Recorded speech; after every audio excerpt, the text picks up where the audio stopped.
여야가 현안 문제를 놓고 상임위 곳곳에서 충돌했습니다. 국토위에서는 양평 고속도로 의혹 논란으로 맞붙었고 법사위는 이화영 전 경기부지사 진술 번복과 대통령 장모 구속을 놓고 전현직 장관이 설전을 벌였습니다. 과방위는 민주당 의원들의 전원 불참으로 반쪽짜리로 진행이 되기도 했는데요. 오늘의 정치권 이슈들 정연국 전 청와대 대변인, 복귀왕 전 민주당 선대위 대변인 두 분과 함께 짚어보겠습니다. 어서 오십시오. 안녕하세요. 안녕하십니까? 자, 관심을 모았던 국토위 이야기부터 해보도록 하겠습니다. 아마 어제 국토위 현안 질의를 통해서 국민들이 알고 싶어한 부분, 또 결론이 났으면 좋겠다라고 기대한 부분이 있었을 텐데 결국에 보면 속 시원하게 결론이 난 건 없는 것 같아요. 어떻게 보셨는지 총평 간단하게 듣고 또 하나씩 여쭤보겠습니다. 그렇습니다. 어제 국토위 차수를 변경해 가면서까지 15시간 동안 진행이 됐다고 합니다. 그렇지만은 아무런 결론 없이 정쟁만 남았다고 합니다.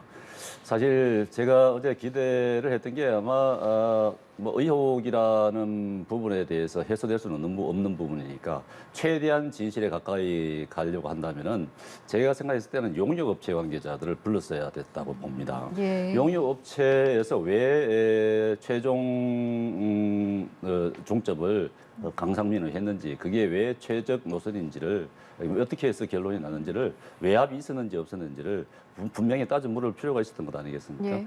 자기들끼리 앉아가지고는 정쟁만 있을 수밖에 없습니다. 그렇기 때문에 전문가의 의견이 어땠는가를 들어보는 것이 참 좋았지 않았을까 싶었는데 그런 과정은 없었고, 역시 여야 또 장관과 정부와의 대립만 있었을 뿐입니다. 고성만 난무한 것 뿐이었는데, 예. 제가 지난번에 말씀했습니다. 의혹은 제기할 수가 있습니다. 당연히 의혹 제기할 만한 부분입니다. 그렇지만 일부에서 의혹이 제기됐다 하더라도 그 다음에는 근거가 미약하다. 민주당에서도 그렇고 각종 전문가들이 들여다봤을 것 아니겠습니까? 그렇다 그러면은 의혹에 대한 근거가 미흡하다. 조사를 해봤더니 부족하다. 의혹이 의혹으로 끝날 수밖에 없겠다 싶으면은 사실 좋은 대안을 찾아가야 되는 것이 맞습니다. 그런 쪽으로 논의가 돼야 되는데 계속 정쟁만 있으니까 지금 국민들도 굉장히 좀 짜증스러운 부분이고, 예. 지금 피해를 보는 것은 양평 국민들밖에 없는 것이죠. 예. 정쟁만 남아서 아쉬웠다라는 말씀이셨습니다.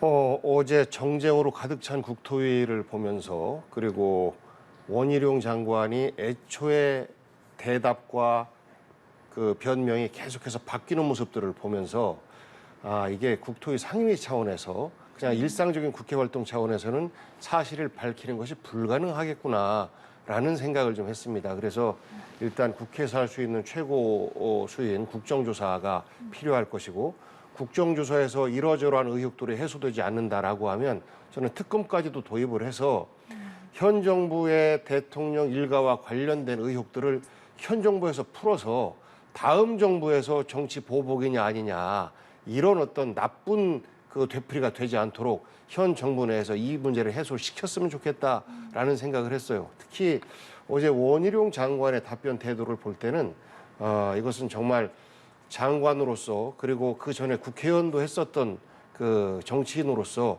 정말로 적절하지 못한 답변을 하고, 본인이 잘못된 답변을 하고도 제대로 된 사과조차도 하지 않는 그런 모습들을 반복하는 것을 보면서 정말로 우리 국민들이 답답하게 여겼을 것이다라고 느꼈고요.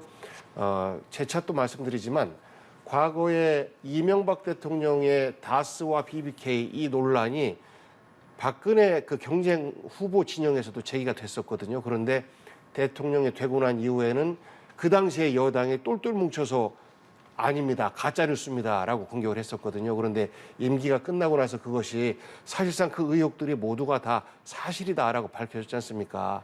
그런 것처럼 저는 이것도 묵혀둔다라고 하면 똑같은 반복을 할 수밖에 없을 것이다라는 우려를 해요. 그래서 현 정부 내에서 풀었으면 하는 기대를 갖습니다. 예, 그러면 복귀왕 대변인께서 지적하신 부분을 받아서 제가 정연국 대변인께 한번 질문을 드려보겠습니다. 일단은 첫째로는 지금 말씀하신 국정조사가 이번 사안에 있어서 필요하겠는가, 그 필요성에 대한 부분이고요. 둘째로는 어제 원장관의 태도에 있어서 어떤 말씀을 해주실 수 있을지 두 가지 질문 드리겠습니다. 국정조사, 저희들 많은 부분에 대해서 국정조사 해봤지 않습니까? 국정조사 역시 정쟁으로 끝나는 경우가 허다한 것이죠. 지금 뭐 이 상임위 국토위 전체 회의에서도 예. 얼마든지 관련자 불러서 얘기할 수 있는 부분이고 짚어볼 수 있는 부분인데 이런 부분을 국정조사를 끌고 간다 한들 제가 보기에는 특별히 나올 건 없을 것 같습니다. 지금 더 이상 나오는 게 있습니까? 없지 않습니까? 민주당에서 근거를 제시하는 게 있습니까? 전혀 없죠. 의혹만 제기를 할 뿐이지 어떤 근거, 그러니까 현재 권력이 개입한 근거가 있느냐, 그런 단서가 있느냐, 전혀 제시하지 못하는 거 아니겠습니까? 단지 그 종점에 대통령 처가에 땅이 있다. 그것만 가지고 계속 의혹만 제기한다 그러면은 그것으로는 그 국정조사의 대상이 되겠습니까? 뭐 물론 하면 좋겠지만은 그렇다고 해가지고 그런 좋은 결론이 나느냐? 어떤 드러나지 않은 단서가 드러나느냐? 근데 결코 그렇지 못했다는 부분들이고. 예. 또 국정조사 민주당에서 국정조사 추진하려고 하는 것 같은데 아마도 그 숫자의 우위를 점하고 있는 만큼 당연히 할 수 있는 그 여건은 될 것입니다. 그렇지만은 제가 보기에는 국정조사 지금 현 단계에서 더 이상의 의혹 이상의 것이 나오지 않는 상황에서 민주당이 얼마든지 그걸 갖다가 그 근거를 갖다가 제시할 수 있는 부분인데 근거 전혀 제시하지 못하는 그런 상황이다 보면은 국정조사 앞으로 어떻게 진행이 될 것인지는 알 수가 없습니다만은 큰 효과를 기대하기 어렵다. 원장관 어제 답변 태도 본인으로 봤을 때는 전혀 자기는 개입하지 않았고 현재 정권이 개입하지 않았는데도 불구하고 민주당에서 계속 공세를 취하니까 이건 괴담이다. 이것은 선동에 불과하다고 본인은 확신을 하는 거죠. 그렇기 때문에 그런 질문에 대한 답변을 하는 것인데 이 부분은 뭐 사실관계가 어떤가가 중요한 것 아니겠습니까? 그리고 이 노선을 원장관은 취소하겠다고 했지만 취소할 수 있는 부분이 아닙니다. 또 그렇기 때문에 좋은 방법을 찾아가는 것이 마땅하다고 봅니다. 예. 어제 이제 국토위 현안 질의가 새벽까지 이어졌는데 정말 뜨거운 공방이 되겠다라는 생각이 사실 들었던 시점 처음부터 시작이 참 쉽지가 않았고요. 사과 공방이 오가는 그런 모습들도 보였었는데 그 시작 단계에서는 어떻게 바라보셨는지도 한번 여쭤보고 싶습니다. 지금 정부 여당에서 가장 뜨거운 감자가 이 문제입니다. 만약에 여기에서 어떤 의혹 하나라도 사실로 밝혀진다라고 하면 정권의 치명타다. 그리고 다음 총선에도 크게 영향을 받을 것이다 해서 똘똘 뭉쳐서 지금 하나로 모여서 이제 방어를 하고 있는데 우리 국민들은 다 알거든요. 그러니까 거짓 해명 속에서 이것을 4년 동안은 뭉개고 있을 수 있을지 몰라도 설령 민주당에서 다음 정권을 가져오지 못한다 해도 정권이 바뀌었을 때 다음 대통령의 정통성을 그리고 개혁성을 증명하기 위해서라도 이렇게 국민적 의혹의 큰 건에 대해서는 손을 댈 수밖에 없어요. 그래서 저는 이런 그 나쁜 정치 행태에 그 도돌이표를 찍지 말자라는 말씀을 아까부터 드렸고 그 원희룡 장관의 거짓 해명 두 가지 정도 말씀드리면 하나는 강상면으로의 종점 변경을 민주당이 주장했다라고 했잖아요. 민주당 당시 군수가 주장했다 했는데 거짓말인 게 드러났지 않습니까? 그래서 그게 아니고 IC를 만들어 달라고 했다. 그 IC 때문에 도선이 L자가 된다라고 하는데 L자가 되는 노선을 주장한 적이 없어요. 그 노선 속에서 강하면 쪽에 하나 두면 된다라는 주장만 했었는데 느닷없이 L자로 이렇게 하면서 민주당에서 마치 말도 안 되는 거짓 주장을 하는 것처럼 그동안 하다가 이것이 모두가 다 드러났지 않습니까? 사실이 아닌 것으로. 그러고 나서 이제 어제 하는 얘기는 법적으로 김건희 여사 그 일가의 땅은 개발이 불가능하다라고 주장을 했어요. 그게 이제 이소영 의원과의 공방이었었는데 마치 그분도 이제 변호사 출신이지 않습니까? 그러면서 법을 좀 똑바로 알아라라고 오히려 면박까지 줘요. 그런데 법적으로 볼 때 개발이 불가능한 땅이 아니에요. 저도 이제 시장을 하고 개발 행위를 해보고 해서 이게 한강 수계법상으로 제한되어 있는 지역이다라고 할지라도 그 이반권자인 양평군수가 이쪽에 공동주택을 짓고 싶습니다라고 하면서 환경부에 협조 요청을 하면 환경부에서는 한강 수질이 오염되지 않는 장치들을 마련해 놓는다라는 것들이 충족되었을 때는 허가를 해줍니다. 그러면 개발이 되는 거예요. 우리 이제 한강 수계 말고 농촌 같은 경우는 일종의 진흥지역이라는 데가 있습니다. 이런 데도 마찬가지로 개발이 전혀 불가능한 것이 아니고 일정 정도 면적을 포함시키는 가운데서 농림부에서 동의를 해주면 개발이 되는 거예요. 그러니까 법적으로 개발 가능성이 얼마든지 있고 이런 것들을 잘 풀어내는 사람을 꾼이라고 이야기합니다. 부동산 개발꾼이라고 그래요. 그런데 김건희 여사의 일가들이 그런 활동들을 그동안 많이 해왔어요. 그리고 전국적으로 볼 때 굉장히 많은 토지를 갖고 있고 그 토지들마다 역주변의 가능성이라든지 개발 가능성이 있는 곳이라든지 이런 곳에 토지를 갖고 있단 말이죠. 그래서 만약 정말 우연의 일치로 노선이 그렇게 되었다라고 하면 그 부분은 국정조사나 혹은 특검을 통해서 해명을 하면 됩니다. 그런데 그런 것 없이 일방적으로 계속해서 주장을 하다가 그 주장이 거짓이고 잘못된 변명이었다라는 것이 밝혀지고 하는 것이 반복되고 있는 것이라 저는 여를 위해서도 야를 위해서도 윤석열 대통령을 위해서도 이렇게 무의미한 정치적 공방을 좀 그만하고 국정조사를 거쳐서 특검 수순으로 가는 것이 저는 모두를 위해서 바람직하지 않는가 싶습니다. 네, 저 현 정권의 권력이 개입이 했다 그러면 그 어마어마한 문제죠. 그러니까 민주당에서도 계속 의혹만 제기하지 마시고 근거를 제시하라 이 말입니다. 그렇게 해서는 될 게 아니고 저도 사실 이 의혹이 처음 나왔을 때 이상하다. 그럴 수도 있는 건가? 이거 상당히 큰 문제겠다. 이렇게 생각했어요. 근데 진행되는 과정을 보고 예. 자료들이 제출되는 과정을 전체를 쭉 지켜보니까 그런 사실관계가 좀 다르다.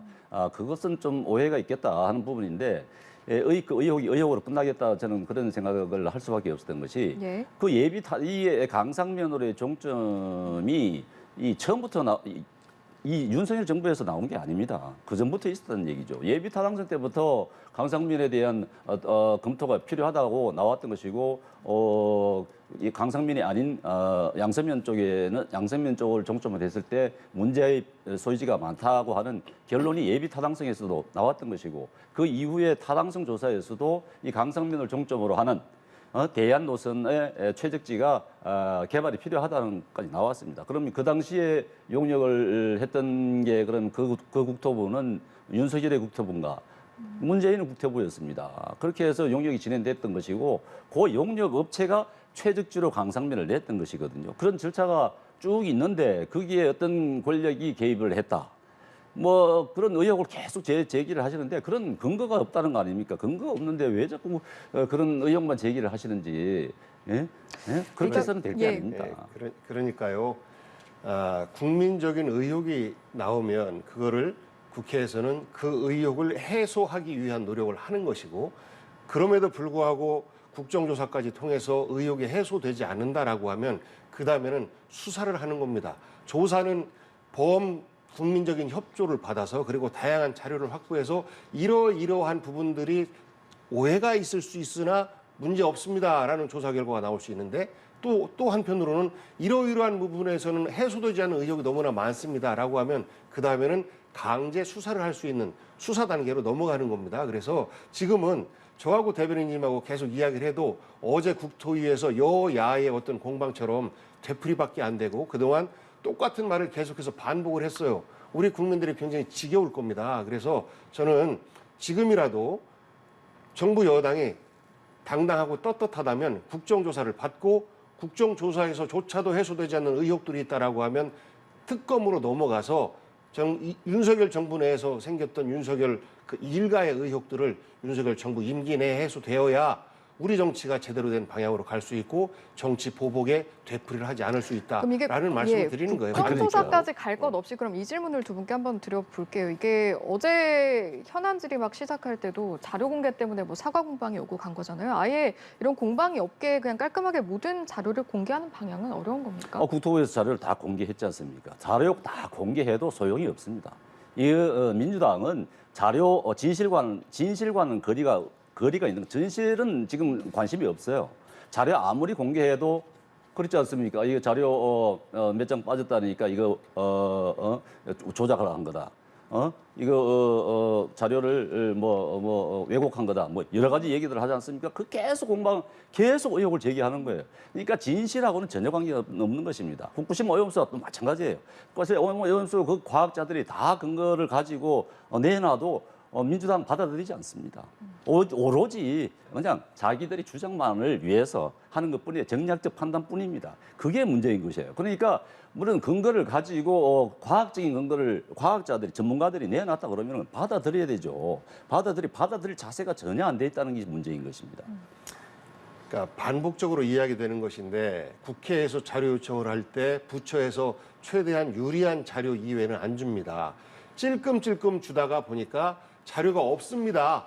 라는 답변을 원희룡 장관이 한 거예요. 그런데 실무부서에서는 또 그 자료를 내놨어요. 이러니까 실수를 할 수도 있는 거죠. 그걸 실수, 갖다가 다른 의혹적인 눈으로 계속 그러니까 볼 수는 없는 것 한 아니겠습니까? 번이다라고 하면 실수인데 반복적이기 때문에 그렇습니다. 경기도에 보낸 공문 또한 내용이 왔다 갔다 되고 해명이 또 궁색해지니까 바뀌고 그래요. 양평군과 국토부와의 어떤 그 공문 또한 마찬가지고 양평군과 양평군 의회의 어떤 그 공문 또한 마찬가지예요. 그래서 여러 가지 해소되지 않는 의혹들이 있다라는 겁니다.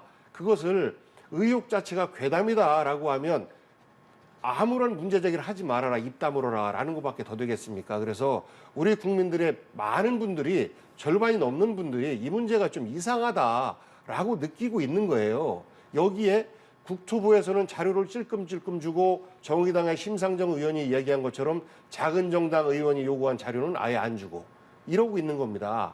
그렇기 때문에 원희룡 장관이 국토부를 대표하는 수장이니까 질타를 받는 것이고 원희룡 장관 스스로가 나서서 이러저러한 해명을 하는데 앞뒤가 안 맞는 해명과 앞서 했던 해명이 거짓임이 드러나니까 또다시 말 바꾸기를 하고 이런 것들이 계속 반복이 되고 있기 때문에 그 부실 자료 논란도 일어나는 것이고 거짓 해명 논란도 일어나는 것이고 장관 책임론도 일어나는 것이고 세상에 어느 사업이 어느 국가 사업이 야당에서 사과하면 진행하겠습니다 라는 말이 저는 대한민국 건국 이후에 이렇게 그 야당을 멸시하고 국민을 멸시하는 장관이 있었는가? 이런 정부가 있었는가? 라는 의구심이 들 정도예요. 자, 알겠습니다. 그럼 제가 관련해서 한 가지만 더 간단하게 여쭤보고 주제 바꿔보도록 할 텐데요.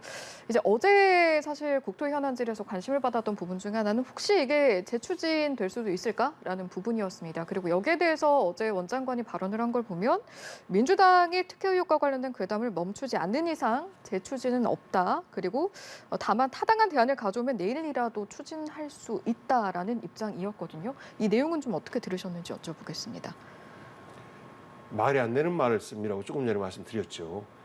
이런 국민적인 의혹을 괴담이다라고 표현하는 것 자체가 정말 잘못된 것이고 우리가 처음에 그 노선은 양평 군민보다는 수도권의 어떤 그 전체 이용자들을 위한 차원에서 그 고속도로가 마련이 된 것이고 그러다 보니 고속도로가 양평만 통과하지 양평 군민들에게는 혜택이 안 간다라고 해서 그 강화면 쪽에 톨게이트 하나 만들어줘야 된다라는 것이 이제 양평의 의견이었었는데 이런 타당한 이유 때문에 계획된 고속도로가 장관의 한마디에 또 야당에서 정치 공세를 한다라는 이유로 백지화된다라는 건 말이 안 돼요. 그래서 당연히 재추진되어야 되는 것이 맞고 노선에 대해서는 여야가 합의하는 전문가들로 해서 다시 또 재검토할 수 있다라고 예, 생각합니다. 알겠습니다. 네, 오늘 원 장관이 또 양평에 가서 주민들과 대화를 나눌 것 같은데 예. 주민들의 의견을 듣는 것 아니겠습니까?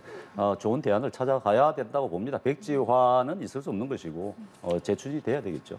알겠습니다. 국토위 이야기하면서 원희룡 장관 이야기 많이 했습니다만 어제 상임위가 또 이 밖에도 여러 가지 현안 질의가 열렸었고요. 그중에 또 주목을 받았던 게 법사위였는데 전현직 법무부 장관의 설전이 있었습니다. 그 상황 어떻게 지켜보셨는지요? 이 법사위도 그렇습니다. 뭐 어떤 뚜렷한 근거를 가지고 질문을 하는 것이 아니고 그냥 말싸움만 하고 있어요. 항상 법사위 보면은 어떤 자기가 준비해온 정말 이런 질문을 통해서 진실을 밝히는 사실관계를 밝혀내는 그런 쪽의 질문이 돼야 되는 것이죠. 그래 또 진지하게 이루어져야 되는데 그런 경우를 한 번도 본 적이 없어요. 그러니까 계속 말싸움만 이루어지는 것인데 제가 볼 때는 어제 뭐 한 장관 입장에서도 굉장히 답답한 부분이 있었을 테니까 뭐 설전이 오갔던 것 같은데 뭐 제 어제 법사위에서 다뤄질 문제 가운데서 하나가 이제 이화영 부지사의 특별 접견 특별 접견 말씀하신 문제가 겁니까? 예. 있었던 것 같은데 특별 접견 저도 특별 접견 이것도 특권입니다. 사실 특별 접견 일반인들이 할 수 없어요 거의. 일반인들 특별 접견 하려면은 민원을 해야 됩니다. 누구한테 부탁을 하고 그렇게 지금까지 그렇게 관행적으로 해왔는데 이거 국회의원들 마음대로 가서 특별 접견을 하고 이거 이렇게 차별적인 예우를 받을 이유가 하나도 없는 것이죠. 그래서 정성호 의원이 지난번 이제 정진상, 김용무 의원, 이런 부원장 이런 부분들 만나면서 입맞춤을 하고 했던 부분이 드러나면서 이 지금 법무부가 최근에 특별접견을 없애겠다. 정말 거동이 불편한 분들 이런 분들을 위해서 특별접견을 하겠다. 이 특별접견이라는 것이 서로 마주 앉아서 접견을 하는 것이거든요. 일반 접견이라면은 이제 유리창을 두고 얘기하는 것이기 때문에 특별접견이 아무래도 좋죠. 대화도 좋고 관계도 좋고 하는데 이 특별접견 일반인들 할 수 없는 것이거든요. 근데 국회의원들 해왔단 말이죠. 그런데 정성호 의원을 비롯한 일부 의원들이 그런 걸 이용을 했단 말이죠. 그래서 이번에 이제 최근에 한동훈 장관이 이걸 고쳤다고 해서 이번에 이제 민주당 의원들이 접견을 신청했는데 거부당했다 이렇게 얘기하지 않습니까? 이미 그 전에 이런 방침을 바꿨던 것입니다. 그렇게 시행이 되어 왔던 것입니다. 그런데 제가 보기에는 이 특별 접견의 문제가 한동훈 장관은 이 부분을 굉장히 강조를 했던 부분 그 이유가 이 이화영 부지사의 입막음을 민주당 의원들이 하고 있다 하는 데서 시작된 겁니다. 사실 제가 보기에도 이화영 부지사가 쌍방울 김성태가 북한에다가 300만 달러를 대북 비용으로 지급을 했다. 이 부분을 이재명 지사에게 보고를 했다. 검찰에 진술을 했다는 거 아닙니까? 그 발언이 나오고 난 다음부터 민주당이 일사불란하게 움직이기 시작한 것이죠. 그 이화영 부지사 측을 만난 거고 박찬대 의원이 만났다는 거 아닙니까? 거기까지 나왔는데 만나고 그리고 이화영 부지사의 부인이 탄원서를 제출하고 그리고 민주당 의원들이 검찰을 항의 방문하고 또 특별 접견을 신청하고 뭐 이런 과정들이 계속 있었단 말이죠. 그게 이제 제가 보기에도 입막음인 것 같아요. 굉장히 이화영의 입이 굉장히 두렵구나 하는 부분을 스스로 보여주고 있는 것인데 이 자체가 굉장히 위험한 부분이다. 그런 부분을 지적을 한 것 같아요. 알겠습니다. 어제 한동안에. 설전 포함해서 쟁점이 된 부분들까지 여러 말씀을 해주셔서 여기에 대한 박규영 대변인의 의견도 한번 들어보겠습니다. 우선 답변에 임하는 한동훈 장관의 그 표정까지도 하나 뭐 말씀 못했었는데 비웃죠. 실실 비웃고 있지 않습니까? 그건 사실 말하는 사람 성질나게 하는 거거든요. 그래서 저런 태도는 좀 바꿔야 된다라는 말씀하고 그다음에 장모 최은순 씨에 대한 재판에 대해서 이야기하는데 갑자기 엄한 이야기를 합니다. 그러면서 민주당이 사법방해한다라고 하니까 왜 동문서답하냐. A를 물어보면 A를 얘기해야지 왜 B를 얘기하느냐라고 하는 것은 당연히 박범계 의원 입장에서는 지적할 만한 내용이고요. 그다음에 아까 이제 이화영 그 부지사 관련해서 얘기했는데 이화영 부지사 스스로가 나는 이재명에게 보고했다라는 말을 한 적이 없다라고 자필로 공개를 했는데 검찰발 뉴스가 나온 겁니다. 이화영이 보고했다라고 했다라고. 어떤 것이 사실이에요?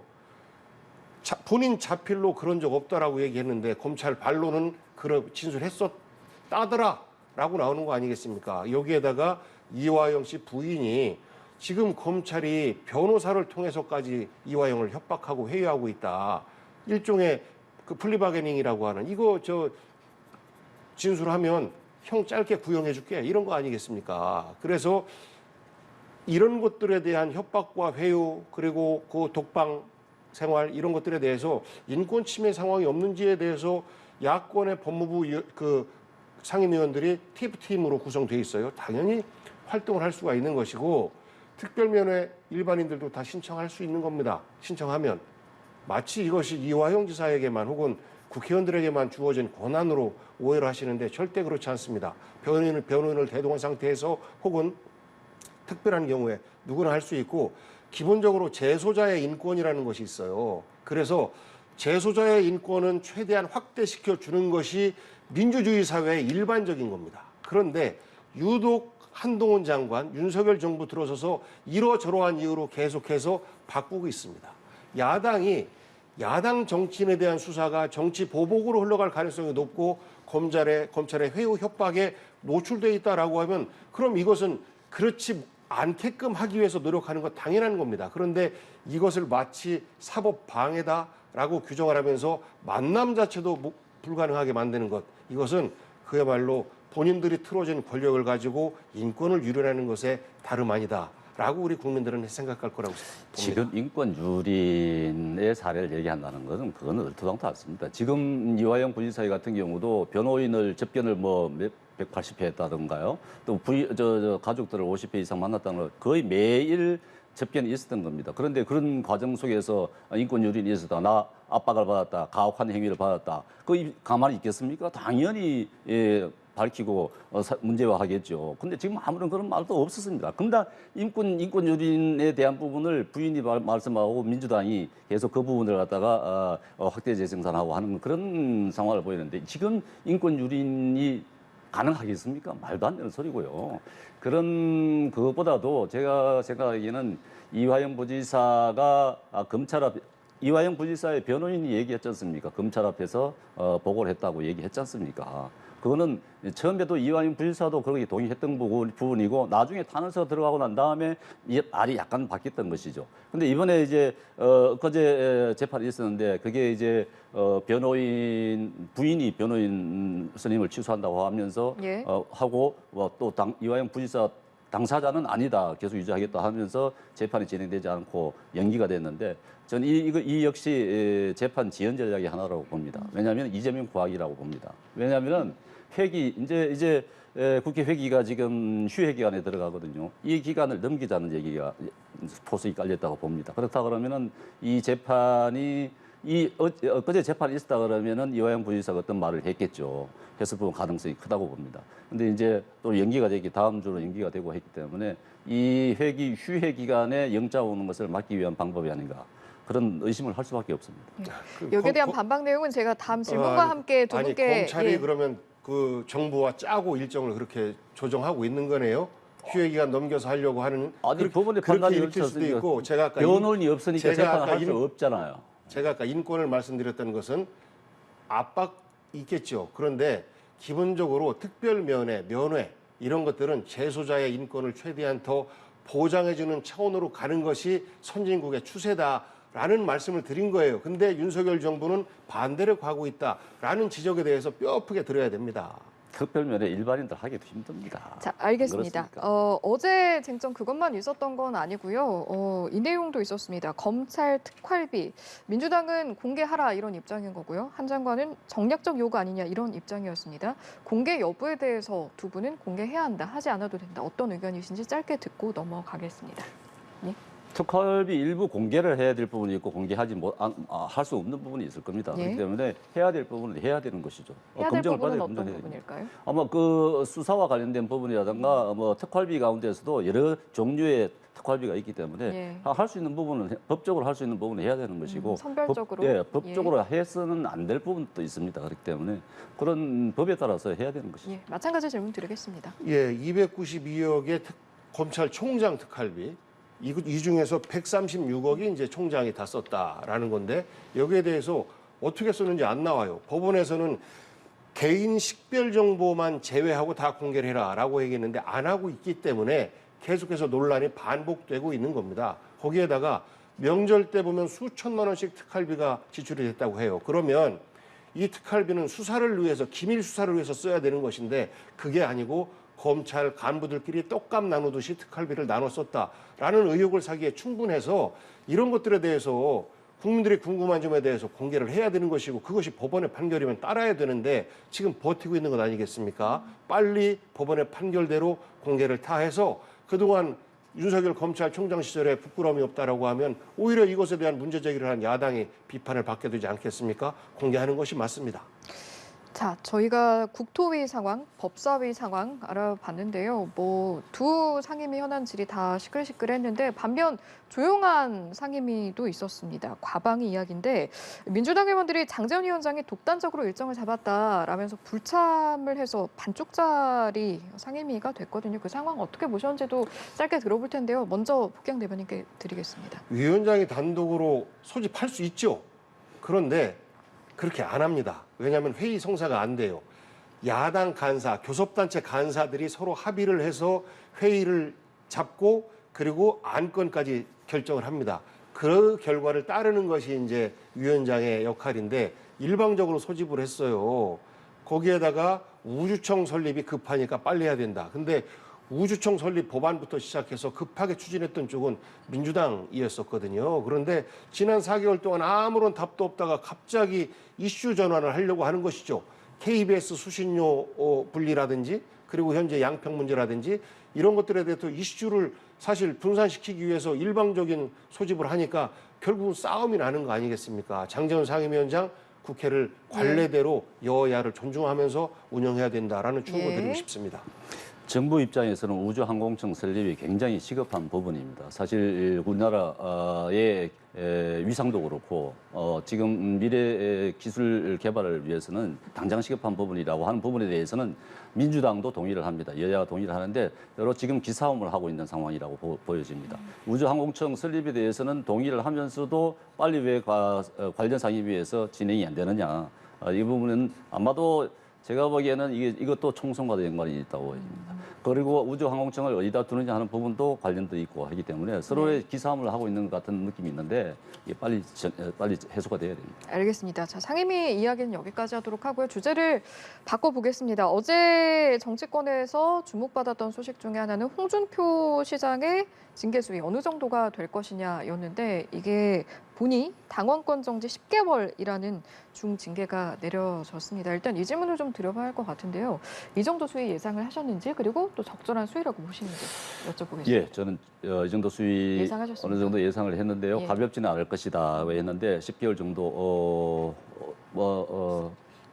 적절한 징계 수위가 아닌가 싶습니다. 사실 제명을 하기도 힘든 부분이고 그렇다 해가지고 이 국민적 정서와 전혀 동떨어진 발언이 이제 화를 부르는 것인데 그 이제 뭐 골프 자체야 뭐 지금 워낙 골프 인구가 늘어났기 때문에 골프 친다는 자체는 문제 삼을 수는 없는 것인데 그런 수해 기간 동안에 많은 사람들이 이 희생되는 숨져 나가는 그런 상황에서 골프를 치고 거기에 대한 대응 말씀이 너무 지나쳤다. 예. 국민들에게 너무 상처를 입혔다. 그런 부분에서는 그것도 이제 우리 당의 원로이지 않겠습니까? 그런 원로의 입장에서 그런 말씀을 하신다는 데는 매우 부적절하다. 예. 그거는 당에 결코 도움이 되지 않는 부분이다. 좀 과한 징계라도 내려져야 된다고 보여집니다. 알겠습니다. 복경 대변인께서도 아마 상황 지켜보시고 또 징계 수위도 아마 이제 보셨을 텐데 적절한 수위라고 보셨는지도 궁금하고 또 그 이후에 홍준표 시장이 SNS에 메시지를 좀 냈어요. 임기가 아직 3년이나 남아있다. 그리고 발언권은 정지되지 않았다. 본인 소통 채널에서 밝힌 내용이거든요. 이 내용까지 어떻게 보셨는지 한번 들어보겠습니다. 뭐 징계 수위에 대해서는 국민의힘 입장에서는 적절하다라고 얘기할지 모르겠는데 국민들의 눈높이에서는 저분은 이제 정치 그만해야 된다라고 생각할 겁니다. 그래서 결국 징계는 국민이 주는 것이니까 저분에게는 또 이 징계를 내린 국민의힘에게도 국민적인 심판이 기다릴 것이다라는 경고를 좀 드리고 싶고 과하지옥이다 그러면서 마치 잘못 없는데 모욕당한 것처럼 그렇게 썼었어요. 그러고 나서 이번에 이제 징계가 내려지니까 아직도 3년이라는 시간이 남았다. 발언권은 정지되지 않았다. 이렇게 말을 하고 있는데 본인이 무엇을 잘못했는지 모르고 있는 거예요. 지금 우리 대변인께서도 국민들에게 내가 뭘 잘못했습니까? 라고 항변하는 거 정말 적절치 못하다라고 지적하고 있는 것 아니겠습니까? 그런데 저분에게는 왜 그런 목소리가 안 들리는지 모르겠습니다. 저 모습을 보면서 국민들이 볼 때 와 정말로 너무 오만 방자하구나. 정치가 원래 다 저렇게 하는 거야? 라고 걱정하지 않겠습니까? 그래서 저는 과거 저분이 성완종 리스트라고 뭐 자결하신 이제 정치인이신데 성일종 의원의 형님이시죠. 그때도 연루가 돼서 징계를 받은 적이 있어요. 그다음에 또 당내 징계 두 번째인데 이제는 국민들에게 걱정 그만 끼치고 그야말로 목민관의 한 사람으로서 정치 마무리하시는 것이 맞다라는 말씀 드리고 싶고 예. 저는 국민의힘에서 좀 더 높게 아예 출당 조치를 했으면 오히려 표를 더 많이 받지 않았을까, 박수를 받지 않았을까 싶습니다. 이게 3년이나 남았다라는 말이 나오니까 그걸 두고도 여러 가지 해석도 있고 또 그리고 대선 후보였던 그런 과거에 그런 상황이 있다 보니까 그러면 이 3년이란 게 뭘 시사하는 것인가? 앞으로의 정치적 행보라든지 뭐 총선, 대권 도전 이런 부분에 대한 해석들도 여러 가지 나오고 있습니다. 어떤 말씀 해주실 수 있을까요? 이제 이번 당원권 정지 때문에 총선은 관계 없는 것이고요. 이에 당원권 정지가 이제 지방자치단 국회의원이 아니고 지방자치단체장이기 때문에 본인에게는 어떻게 보면은 뭐 정치적으로 큰 영향을 받지 않을 것이라고 본인은 생각하실지 모르겠습니다만은 이 3년이 남았다는 것은 이제 대권을 말씀하시는 것이겠죠. 네. 그 기간을 말씀하시는데 그러면서 이제 발언권은 정지당하지 않았다는 말씀하시는 것은 앞으로도 계속 말씀을 하시겠다는 것인데 그 말씀이 계속 화를 불러일으키기 때문에 앞으로 좀 조심해 주시는 게 맞지 않을까 싶습니다. 알겠습니다. 자, 이 내용도 짚어볼 텐데요. 사실 징계로 치자면 관련해서 계속해서 언급되는 인물이 무소속 김남국 의원입니다. 국회 윤리특위가 오늘 또 징계 절차 논의에 들어가는데 이게 지금 보니까 문제가 되는 게 소위 결정에 대한 부분인가 봐요. 어떤 결정이 필요하다고 보시는지 북경 대변인께 먼저 여쭤보겠습니다. 소위의 활동 시한이 정해져 있지 않습니다.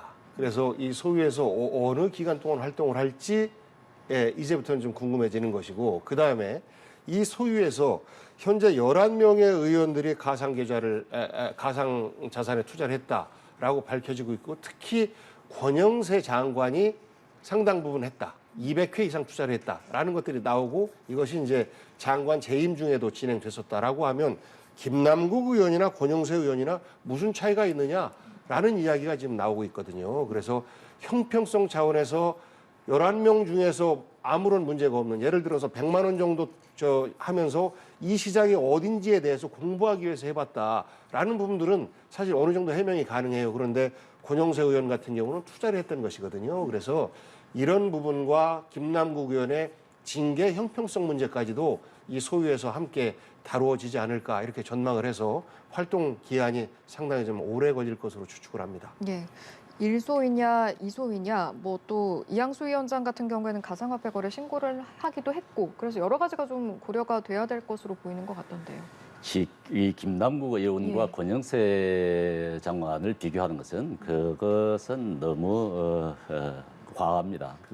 김남국 의원은 우리가 지금 그동안 쭉 자료들을 많이 또 접했고 공개된 자료들만 보더라도 너무나 과한 투자를 했던 것이고 사전 정보를 알고 투자한 부분이 의심되는 부분도 많고 또 호의로 자료를 제시하고 거짓말하고 위선을 보였다는 점에서 너무나 우리 국민들이 분개를 하는 부분 아니겠습니까? 권현세 장관 뭐 좀 더 자료가 더 나올지는 모르겠습니다만은 이게 지난번 발표된 대부분의 사람들이 한번 해보자, 궁금해서 한번 해보자 하는 부분들인데 권현세 장관도 제가 보기에는 그런 일종의 한번 경험을 해보자 하는 부분 액수와 횟수가 그렇지 않습니다. 예, 그 이제 소위에 대한 과연 질문을 드렸는데 투기를 한 눈동이 것인지 벗어났습니다. 투기를 목적으로 한 예. 것인지는 한번 좀 더 이제 지켜봐야 되겠지만 김남국과 권영세를 비교한다는 그는 너무 지나친 소위 것입니다. 관련해서는 두 분 덧붙이실 내용 그리고 없으시면 이제 김남국 의원 마무리를.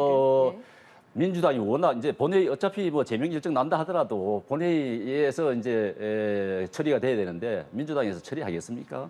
그렇지 않을 것이라고 봅니다.